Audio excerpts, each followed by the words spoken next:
This is day 190 of our Bible reading plan, and today I will be going through Psalms 126 to 137. These 7 books that I'll be sharing with you, I'll be just sharing with you my notes of these 7 books. I will start with Psalms 126, which is a psalm written to celebrate the return of the Israelites from captivity and the return to them, for them to Jerusalem, which is referred to as Zion. And how it starts with the psalmist talking about it felt like a dream. And this is a phrase that is used when people are trying to express how happy, how grateful, and sometimes how astonished they are about a particular fact. The writer writes about how happy, how grateful, how astonished, and mentioning two things that are quite important: that their mouth is filled with laughter, their tongues is filled with singing, just to express that the Lord has done great things for them. The chapter furthermore goes talking about the assurance that weeping, that tough times, that difficult circumstances that do not last forever.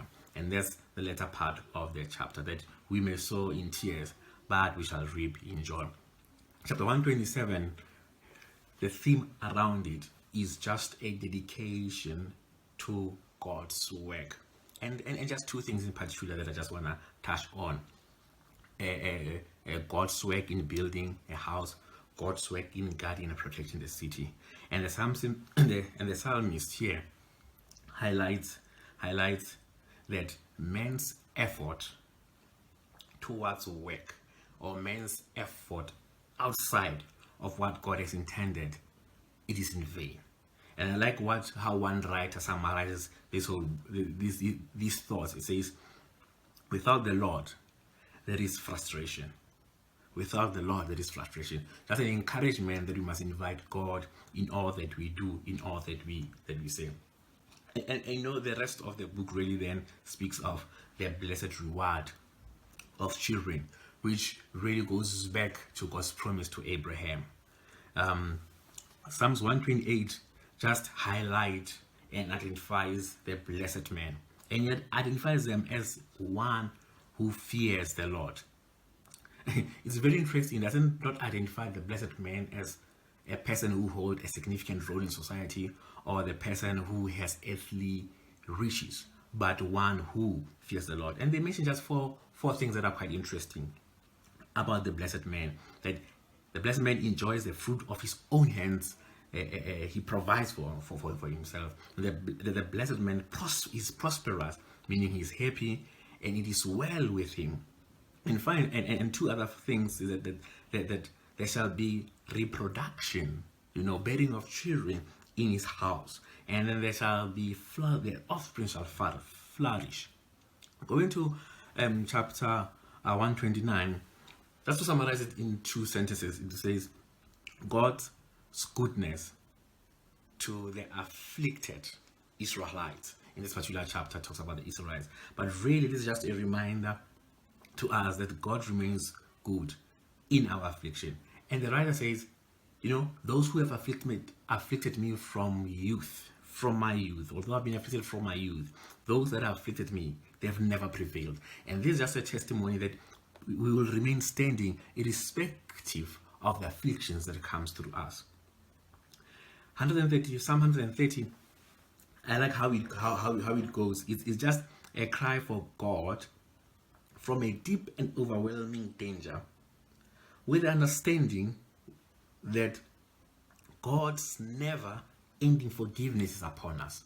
Through affliction, through whatever, that His never-ending forgiveness for whatever we might do is always present. And I just want to go to Psalms 131, which here David expresses his contentment that he trusts in the Lord. David's contentment about his trust in the Lord. He likens that trust to an infant who trusts his mother. And this is just, at the end, just an outcry that we must train ourselves, that we must trust God in that particular manner. We must trust God in the same manner that an infant trusts his mother.